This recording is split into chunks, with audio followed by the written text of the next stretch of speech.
টানা কয়েক ঘন্টার বৃষ্টিতে বিস্তীর্ণ আসানসোল শিল্পাঞ্চলের যে পরিস্থিতি তা সরেজমিনে খতিয়ে দেখছেন আসানসোল উত্তরের বিধায়ক কৃষ্ণেন্দু মুখোপাধ্যায়। আমরা শুনব কৃষ্ণেন্দু মুখোপাধ্যায় এই বিষয়ে কি বলছেন। এই যে আগের সরকারের আমলে এই যে এনক্রোচমেন্ট বিভিন্ন জায়গায় অবৈধভাবে নির্মাণ করেছে, নদীর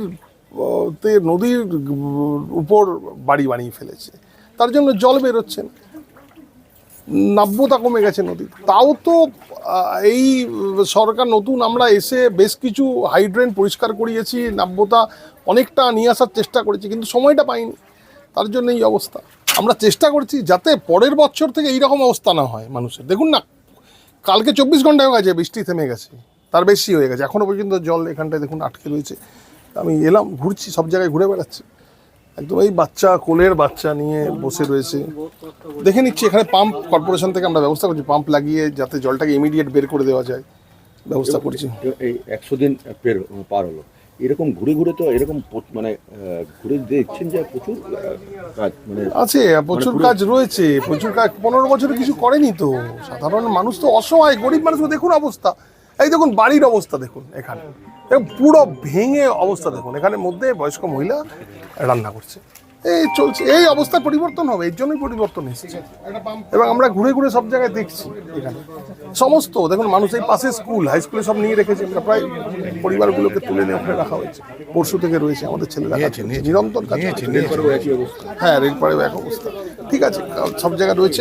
আমরা আশাবাদী যে পরের বছর এই জিনিসটাতে ফেস করতে না হয়, তার জন্য আমরা ঘুরে ঘুরে দেখছি অ্যাকচুয়ালি প্রবলেমগুলো কোন জায়গায় আছে। আজকে জলটা আটকে আছে কি করে, এখানে একটা অবৈধভাবে পাঁচিল করে যে গরিব মানুষের যে বেরোবার রাস্তা, জলের রাস্তাটা আটকে দিয়েছি।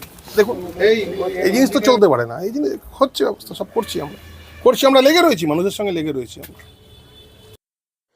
আমরা শুনলাম বিধায়ক কৃষ্ণেন্দু মুখোপাধ্যায় কি বললেন।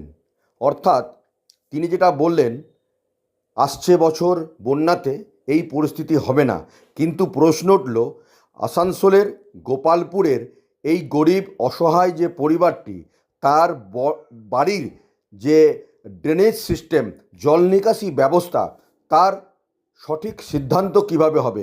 দেখতেই পাওয়া যাচ্ছে আসানসোল পৌর নিগমের ইঞ্জিনিয়ারকে ডেকে উনি স্পষ্ট নির্দেশ দিচ্ছেন এই পরিবারের বাড়ির জল কিভাবে ড্রেন করে বাইরে বের হবে সেটা দেখবেন।